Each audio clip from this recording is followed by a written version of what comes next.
To new perfect study centre. तर आज आपण महाटेट पेपर नंबर 4 आपल्या चॅनलवरील पाहणार आहोत. तर या पेपरचे आपण धावत्या आढाव्यानुसार विश्लेषणसुद्धा करणार आहोत, जेणेकरून विद्यार्थ्यांना प्रश्नांचा अवकाश समजावा व त्यांना पेपर सोडवण्यात कोणत्याही प्रकारची चिंता नसावी. तत्पूर्वी चॅनलला लाईक, शेअर आणि सबस्क्राईब करा. तर चला,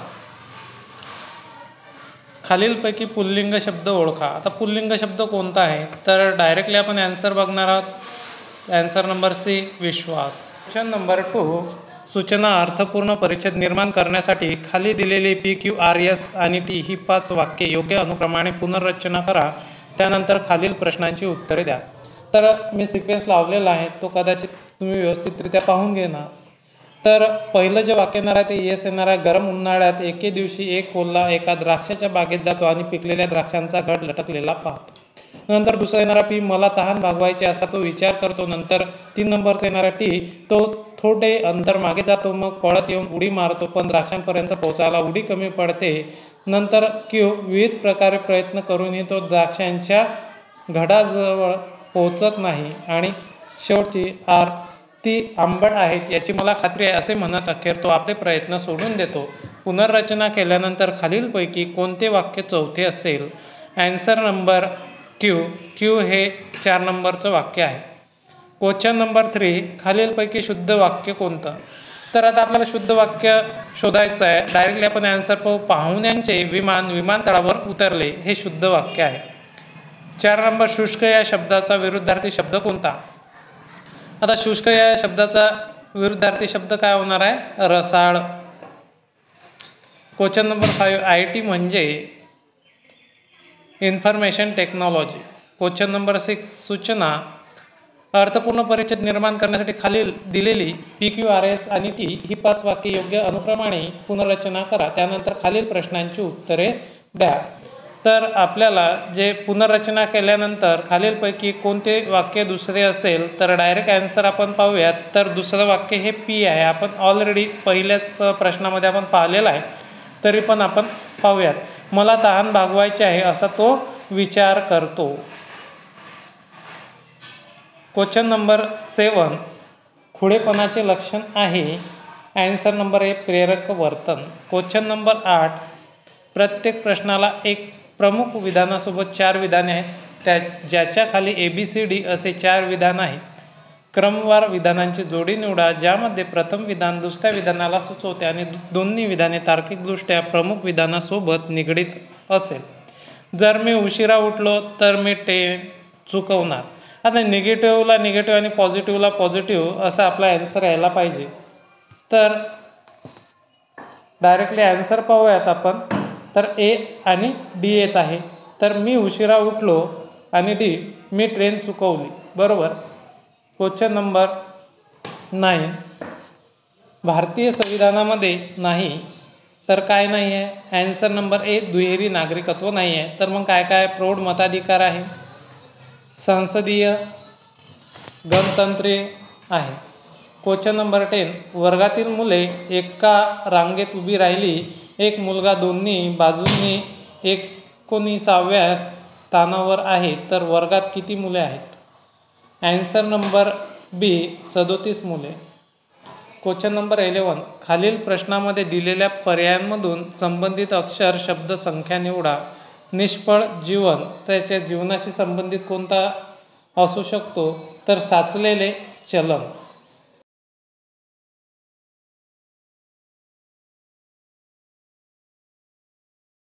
क्वेश्चन नंबर 12, हे जर टक्केवारीत जर मांडलं तर 5/20 गुणेला 100, तर 1 0 0 कटला आणि 5×10 50 भागेला 20. तर आपला ॲन्सर यायला पाहिजे 25%. तर आपला ॲन्सर आहे 25%. सूचना दिलेल्या 4पैकी वेगळी असंबंध असणारी आकृती शोधून काढा. तर आता याच्यामध्ये आपल्याला जे काही असंबंध असणारी आकृती आहे ते शोधायची आहे. तर ए पहा कशा प्रकारे आहे. तर ॲन्सर नंबर जे आहे ए, हे वेगळी आकृती आहे. तिन्ही आकृत्याला जो खालचा जो बेस आहे त्याचं जे डायरेक्शन आहे ते खालच्या दिशेला आपल्याला पाहायला मिळते. क्वेश्चन नंबर 14, रिकामी जागा आक्रमक वर्तनाचा एक प्रकार आहे. ॲन्सर नंबर डी ए आणि सी. तर काय तोंडी आक्रमकता आणि सी विरोधी आक्रमकता. क्वेश्चन नंबर 15 आयनॉन म्हणजे काय. आयनॉन म्हणजे काय. ॲन्सर नंबर सी नकारात्मक भारित कण ॲनॉन त्याला आपण म्हणतो. क्वेश्चन नंबर 16 एका विशिष्ट क्षेत्रामध्ये उल्लेखनीय क्षमता म्हणजे. ॲन्सर नंबर ए प्रतिभा टॅलेंट. क्वेश्चन नंबर 17 जर 10 व्यक्ती एक काम 20 दिवसामध्ये करू शकतात तर दुप्पट कार्यक्षमता असलेले 20 व्यक्ती तेच काम किती दिवसात करू शकतात. डायरेक्टली आपण ॲन्सर पाहूयात. Answer number C 5. Question number 18 समजा आपणास एका आरक्षित वर्गाच्या निधीचे प्रभारी म्हणून नियुक्त केले आहे. अशा निधीचा किफायतशीर वापर व्हावा म्हणून आपण काय करणार. ॲन्सर नंबर बी आरक्षित वर्गातील विद्यार्थ्याचा योग्य प्रमाणात लाभ करणार. क्वेश्चन नंबर 19 दिलेल्या पर्यायामधून वेगळे ते बाहेर काढा. आता पर्याय आहे आणि वेगळं आपल्याला बाहेर काढायचं आहे. तर काय भारत रुपया, अमेरिका डॉलर, कुवेत दिनार, ऑस्ट्रेलिया पाऊंड. तर ऑस्ट्रेलियाचं हे पाऊंड नाही आहे. तर डी नंबरचं हे जे आहे हे चुकीचं आहे. क्वेश्चन नंबर 20 समांतरभुज चौकोनाचे दोन लगतचे कोन 4:5 गुणोत्तरामध्ये आहेत. लहान कोनाचे माप काढा. आता समांतरभुज चौकोन जे काही लगतचे कोन आहेत 4:5 प्रमाणात आहेत. तर आपल्याला लहान कोनाचं माप काढायचं आहे. तर डायरेक्टली ॲन्सर येणार आहे त्याचा 80 अंश. नंबर 21 इंग्लिशमध्ये आलेला आहे. Out of the given option which best expresses the meaning of the given proverb शोधायचं आहे त्याच्यामधलं. Look before you leap. तर त्याचा डायरेक्टली ॲन्सर पाहू. You shouldn't act without first considering the possible consequences और डेंजर्स. क्वेश्चन नंबर 22 अर्थपूर्ण परिच्छेद निर्माण करण्यासाठी खाली दिलेले PQRS आणि T ही 5 वाक्ये योग्य अनुक्रमाने पुनर्रचना करा. त्यानंतर खालील प्रश्नांची उत्तरे द्या. आता आपण हे ऑलरेडी पहिल्या क्वेश्चनमध्ये पाहिलेलं आहे. तर आपण डायरेक्टली पहिलं वाक्य कोणतं आहे ते पाहूयात. तर माझ्या मते जे काही पहिलं वाक्य आहे ते एस नंबरचं होणार आहे. तर एस नंबरचं काय आहे त्याच्यामध्ये ते आपण वाचून घेऊ. गरम उन्हाळ्यात एके दिवशी एक कोल्हा एका द्राक्षाच्या बागेत जातो आणि पिकलेल्या द्राक्षांचा घड लटकलेला पाहतो. नंतर आहे 23 नियमित बहुभुजाचा आंतरकोन आहे 140 अंश आहे. तर त्याच्या बाजूची संख्या. तर 140 आहे तर बाजूची संख्या काय असणार आहे 9.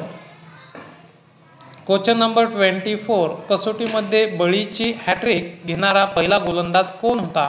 तर आता कसोटीमध्ये बळीची हॅट्रिक घेणारा पहिला गोलंदाज तर याच्यामध्ये ॲन्सर आहे D Harbhajan Singh. Question number 25 खालील प्रत्येक प्रश्नात 2 विधाने 1 आणि 2 दिलेले आहेत. हे विधान एकत्र स्वतंत्र असू शकतात किंवा स्वतंत्र कारणाचे परिणाम रिझन आणि ॲसर्शन वरील हा क्वेश्चन आहे. यापैकी एक विधान इतर विधानाचा परिणाम असू शकतो. दोन्ही विधाने वाचा आणि खालीलपैकी कोणत्या उत्तराचा पर्याय या दोन्ही विधानामध्ये संबंधामध्ये वर्णन करतो ते ठरवा. बलात्काराची संख्या वाढत आहे. महिलांना अधिक स्वातंत्र्य मिळत आहे. तर यामध्ये ॲसर्शन आणि रिझन आपण पाहूयात. तर कोणतं विधान 1 आणि 2 स्वतंत्र कारणाचे परिणाम आहेत. क्वेश्चन नंबर 26 मालिकेचा मध्यांक काढा. आता मध्यांक म्हटलं म्हणजे याची सरासरी काढायची आणि त्याला भागेला 3 करायचा आणि आपल्याला मध्यांक मिळून जाणार आहे. ॲन्सर नंबर बी 20. क्वेश्चन नंबर 27 रेल्वे दुपारचे 12:15 वाजता पोहोचणे अपेक्षित होते मात्र ती 3 तास 15 मिनिटे उशिरा आली. तर ती रेल्वे किती वाजता पोहोचली. तर याच्यामध्ये काळकाम वेग तुम्हाला करून घेणे अपेक्षित आहेत. रेल्वेवरील जे काही उदाहरणे आहेत ते तुम्हाला करून घेणे अपेक्षित आहे. तर ॲन्सर पाहू आपण. ॲन्सर नंबर बी 3:30 तर हे आता रेल्वेचं त्यांनी घड्याळ दिलेलं आहे. आपण हा धावता आढावा बघत आहे. त्याकरता याच्यामध्ये जे काही विश्लेषण आहे ते मोठ्या प्रमाणात आपल्याला मिळू शकणार नाही. तर आपल्याला धावता आढाव्यानुसार जे काही प्रश्न आहेत प्रश्नांचा आवाका समजावा याकरता आपण ही सिरीज चालू केलेली आहे. चॅनलसोबत राहण्याकरता चॅनलला लाईक शेअर आणि सबस्क्राईब करा. तर चला A sentence with an underlined word is given below. Find the word which is most similar in meaning to be the underlined word. Similar words आपल्याला शोधायचं आहे. तर the diffident student never raise her hand in class even when she knew the answer. Answer number 8 timid. Question number 29 modem कशाशी जोडलेला असतो. Answer number D फोनची लाईन. Question number 30 अर्थपूर्ण परिच्छेद निर्माण करण्यासाठी खाली दिलेली PQRS आणि T ही 5 वाक्ये योग्य अनुक्रमाने पुनर्रचना करा. त्यानंतर खालील प्रश्नांची उत्तरे द्या. हे आपल्याला माहितीच आहे. तर डायरेक्ट तिसरं वाक्य कोणतं होणार आहे तर ते आपण पाहूया. तिसरं वाक्य T नंबरचं होणार आहे. तर T नंबरचं वाक्य कोणतं आहे. तो थोडे अंतर मागे जाते मग पळत येऊन उडी मारतो पण द्राक्षापर्यंत पोहोचायला उडी कमी पडते. Question number 31 directions in English question. A sentence with an underlined phrasal verb is given below. Out of the 4 options, choose the one which can be substituted for the given phrasal verb. आता phrasal verb आपल्याला शोधायची आहे. Her mother come across. त्याची आई म्हणजे पार करत आहे येत आहे त्याच्याकडे. These old photos while she was cleaning her daughter's room and started ailing at हर. एलिंग म्हणजे जांभई देणे किंवा ओरडणे वगैरे. तर त्याच्यामध्ये येणार आहे answer number A fawn unexpectedly. Question number 32 choose the word which is most similar meaning to the given word. Significant. सिग्निफिकंटचं होणार आहे सिमिलर वर्ड. मिनिंगफुल म्हणजे अर्थपूर्ण.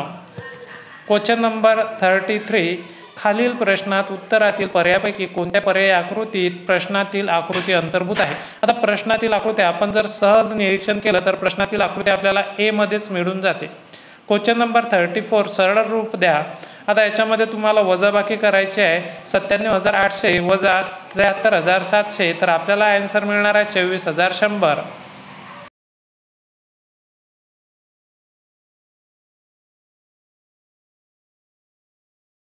नंबर 35 आर आणि एस भाऊ आहेत. आता हे नातेसंबंधावर आधारित क्वेश्चन आहे. एक्स ही वायची बहीण आहे आणि एक्स हिची आर आई आहे. एसचे वाय सोबत नाते काय. Answer number 1 पुतण्या. क्वेश्चन नंबर 36 खालीलपैकी अशुद्ध शब्द कोणता. ॲन्सर नंबर बी डोईजड. क्वेश्चन नंबर 37 आता सिटिंग अरेंजमेंटवरती आपल्याला क्वेश्चन आहे. मी डायरेक्टली जो काही क्वेश्चन आहे तो क्वेश्चन वाचणार आहे. सिटिंग अरेंजमेंटचे क्वेश्चन काही प्रमाणात हे हार्ड आहेत. तर तुम्हाला व्यवस्थितरित्या जर तुम्ही सिटिंग अरेंजमेंट जर केला तर प्रश्नाला जर तुम्ही जर 1-1.5 मिनिटं जर दिले तर तुमचे 4-5 प्रश्न जे सिटिंग अरेंजमेंटवर येणार आहेत ते सर्व बरोबर येणार आहेत. परंतु तुम्हाला त्याची जी काही मांडणी आहे ते कन्फ्यूज न होता व्यवस्थितरित्या सायलेंटली माइंडने तुम्हाला बनवायचे आहे आणि त्याच्यानंतर प्रश्नांची उत्तरे सोडवायची आहेत. तर मी प्रश्न वाचतो नंतर डायरेक्टली आन्सर घेऊ. ABCDEFG आणि H या 8 व्यक्तीपैकी प्रत्येकी एका वेगळ्या मजल्यांवरचा प्रश्न आहे राहतो जिथे तळमजल्याचा क्रमांक 1 आहे आणि तळमजल्याच्या वरच्या मजल्याचा क्रमांक 2 आहे. बाकी त्याचप्रमाणे आहेत आणि प्रत्येक व्यक्ती वेगळ्या उंचीची आहे परंतु त्याच क्रमाने असेल असे नाही. फक्त 3 व्यक्ती D आणि F च्या मध्ये राहतात परंतु त्यातील दोघे समक्रमांकित मजल्यावर राहत नाहीत. जी पेक्षा उंच असलेल्या व्यक्तीची संख्या बी पेक्षा ठेंगणे असलेल्या व्यक्तीच्या संख्येइतकी आहे. बी किंवा जी दोन्हीपैकी कोणीही तिसरी सर्वात उंच किंवा सर्वात ठेंगणा व्यक्ती नाही.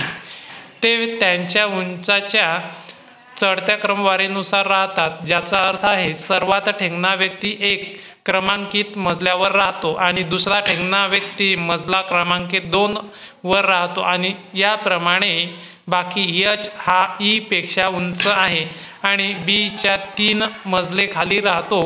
A हा B पेक्षा ठेंगणा आहे परंतु D च्या बाजूला राहत नाही.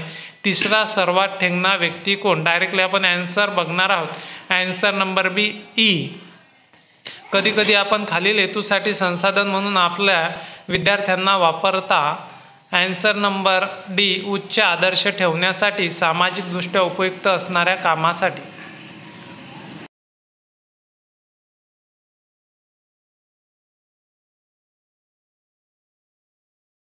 गुणोत्तर व प्रमाणवरती आहे विचारलेला. जर SB 2:1 आहे आणि BC 6:9 आहे तर ABC शोधा. तर ॲन्सर नंबर ए 4-2 2-3.